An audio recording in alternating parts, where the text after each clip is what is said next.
Estimado doctor Freddy Cruz Arfi, en esta ocasión vamos a tratar sobre el tema la teoría de distribución de poderes de Montesquieu. Los integrantes son Alcasi, Callampi, Priscila, Galindo, Palomino, Yacira, Ibala, Noa, Vilusca, Peralta, Saxara, Sandra y César Palomino. Le doy paso a mi compañera que les dará la introducción. Gracias, compañero. Bien, en su teoría de la separación de los poderes del Estado, Montesquieu sostiene de que esta distribución jurídica de las funciones ejecutiva, legislativa y judicial solo podrán limitar el uso arbitrario del poder y salvaguardar la libertad y los derechos de los ciudadanos si se combina con otro principio basado en su distribución social. Por esta razón, los derechos de los ciudadanos se va a escribir un modelo institucional en el que la diversidad propia de una sociedad estamental, la sociedad inglesa, se integra formalmente a los poderes del Estado. Los debates posteriores que dieron la vida a las constituciones modernas, debates reconocidamente deudores de la teoría de Montesquieu, se centraron exclusivamente en el principio de distribución jurídica, transformándolo en un pilar fundamental en la organización de los estados. Por más de 2 siglos, los expertos del derecho polemizaron sobre los alcances de estos principios en un debate en el que se enfrentaron los defensores y de la autonomía. Cada poder con ellos se abogan en su separación relativa. En uno y otro caso se trataba de interpretar adecuadamente lo que Madison llamó el oráculo de Montesquieu. Una suerte muy distinta corrió el principio de distribución social, bajo el supuesto de que este principio solo es apropiado para un modelo de la sociedad estamental. Se pensó que superando las jerarquías del antiguo régimen, se superaba también el principio. Solo faltaba encontrar las razones que hicieran comprensibles el error de su autor. Los más suspicaces creyeron estar en presencia de un pensador interesado, el barón de Lavardée, y Montesquieu, que promovía la repartición social del poder político para devolver a la nobleza a la que pertenecía sus antiguas prerrogativas de clase. Para otros, en tanto, Montesquieu sería un autor de transición en cuya teoría se confunden estrategias modernas y premodernas, de frenos y contrapesos. El principio de distribución jurídica correspondería de una forma de organización moderna en la que las funciones del Estado se van a relacionar con instituciones y no con clases sociales. El principio de distribución social, en tanto, representaría el momento de lo antiguo, basado en el modelo de gobierno mixto de la tradición republicana. Bueno, se va a proponer reconsiderar la función del principio de distribución social desde la teoría general de la separación de poderes de Montesquieu contra una tradición que parece distinguir entre un principio de distribución válido y autárquico, el jurídico, y otro no válido, que es el social. Bien, primero, que la función del principio de distribución social puede ser pensada con independencia de su aplicación en el modelo estamental descrito por el autor. Y segundo, que este principio guarda una relación de codependencia funcional con el principio de distribución jurídica como mecanismo de contención del poder político para la protección de la libertad.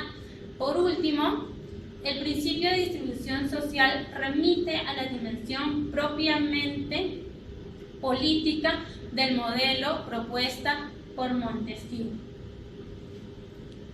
Bien. Como segundo punto tenemos la libertad política como fundación de la separación de poderes.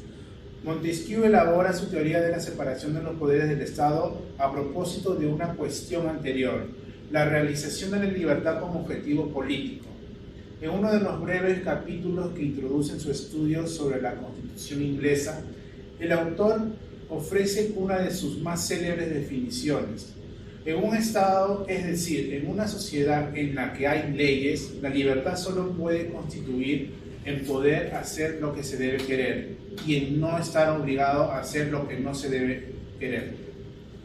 El protagonismo conferido al deber dentro de esta definición permitió a Isaac Berlin identificar la libertad de Montesquieu con la subordinación de los deseos y pasiones del hombre a los objetivos racionales de la naturaleza humana, haciendo de esta definición un ejemplo de los riesgos que implica el concepto de la libertad positiva como dominio de sí.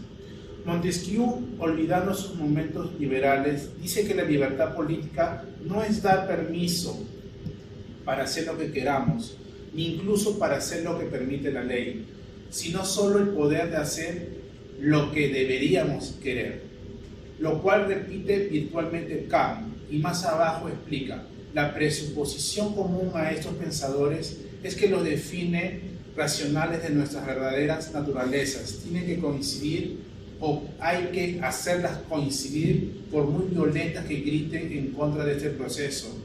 Nuestros pobres yo empíricos, ignorantes, apasionados y guiados por los deseos, la libertad no es libertad para hacer lo que es irracional, estúpido o erróneo. En la interpretación de Berlín, la identificación del cumplimiento del deber con la libertad implicaría una teoría del dominio de sí, que supone, primero, una visión dicotómica del hombre en la que es posible distinguir un yo superior, yo racional y yo inferior, yo empírico. En segundo, la idea de que el yo inferior es una suerte de enemigo interno de la libertad, en tanto puede interferir en las decisiones de aquel otro yo que se presenta como el verdadero sujeto de la libertad, aquel a quien corresponde desempeñar la función de dominus al interior del hombre. Tercero, la idea de que esta relación dominio-sometiendo que se da entre un yo superior y un yo inferior permitiría realizar la verdadera naturaleza del hombre, de modo que libertad y plenitud parecen de ser el mismo. Tercer punto, la teoría general de separación de poderes de Montesquieu.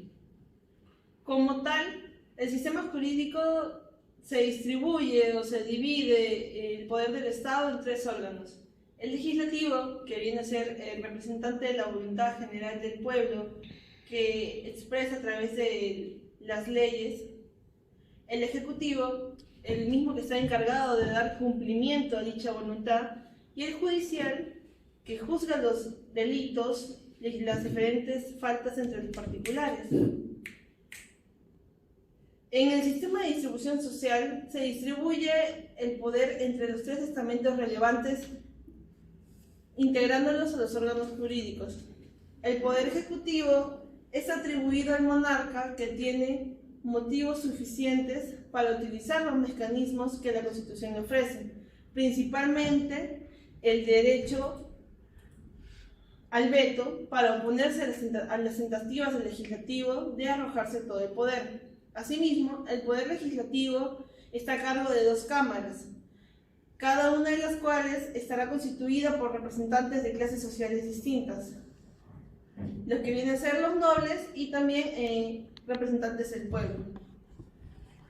Estas cámaras actuarían como disque poder de dos modos: primero, como garantes de una distribución jurídica, porque utilizan su facultad fiscalizadora para impedir que el ejecutivo pueda desconocer su voluntad; y el segundo, porque la representación de las clases en las cámaras y la integración de un monarca por el veto permite que cada estamento participe en la elaboración de las leyes, que darán como resultado la coordinación de intereses diversos. Esto impedirá que el poder legislativo dicte leyes que desconozcan las aspiraciones de otros grupos relevantes de la sociedad que se están conformando. Por último, como último poder, la distribución del poder judicial sigue el principio de que los hombres deben ser juzgados por sus iguales. Este asigna las causas entre los miembros del pueblo a tribunales ordinarios, y las causas que involucran a los nobles a la Cámara de los Lores. Por tanto, pues mi compañera le va a hablar sobre el principio de distribución social del poder. 4. El principio de distribución social del poder. En primer lugar, debemos considerar el tipo de sociedad estamental al que remite el principio de distribución social. Este nos señala unos párrafos más arriba que, más allá de la dificultad para conciliar la interpretación de Berlín sobre el concepto de libertad de Montesquieu con estas características de la libertad a la Iglesia, nos dice que en esta sociedad fluyen libremente los intereses, los odios, las ambiciones de sus ciudadanos. Trata más que de una sociedad marcada por la diversidad y el conflicto, que hace necesario conciliar el orden político con la expresión del antagonismo de las partes. Pero la sociedad inglesa tampoco habría podido reeditar, de acuerdo a la teoría de Montesquieu, un gobierno monárquico tradicional, porque si bien la monarquía se basa en una sociedad desigual, de esta desigualdad se traduce en el ámbito político en una marcada jerarquía de poderes, cuya fuente última es el monarca. En esta jerarquía juega un rol muy fundamental la nobleza, como estamento moderador entre el poder del monarca y la debilidad del pueblo. ¿Qué cosa nos quiere decir esto? Que impide el establecimiento del despotismo. Sin embargo, los nobles ingleses ya no podían cumplir esta función, porque los monarcas precedentes, especialmente el Tudor, habían debilitado su poder a favor del poder del pueblo, debilitando de paso al propio monarca. Más que todo, esto trata de un proceso de transferencia de poderes en el que la soberanía del monarca deviene la soberanía de un cuerpo político dividido y en conflicto, incapaz de fundar un autogobierno estable. Conclusión. El principio de la distribución social haría imposible de esta conciliación, porque transforma los grupos de pugna en fuerzas políticas. ¿Qué cosa nos quiere decir todo este tema en conclusión?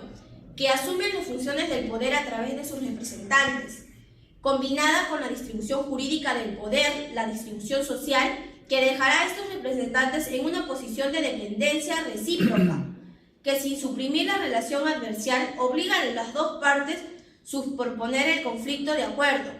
De este modo, las fuerzas políticas actúan como el soplo vital de los órganos del Estado, la política como relación adversidad, y esto queda inscrito en el corazón mismo de la política como institución. Gracias.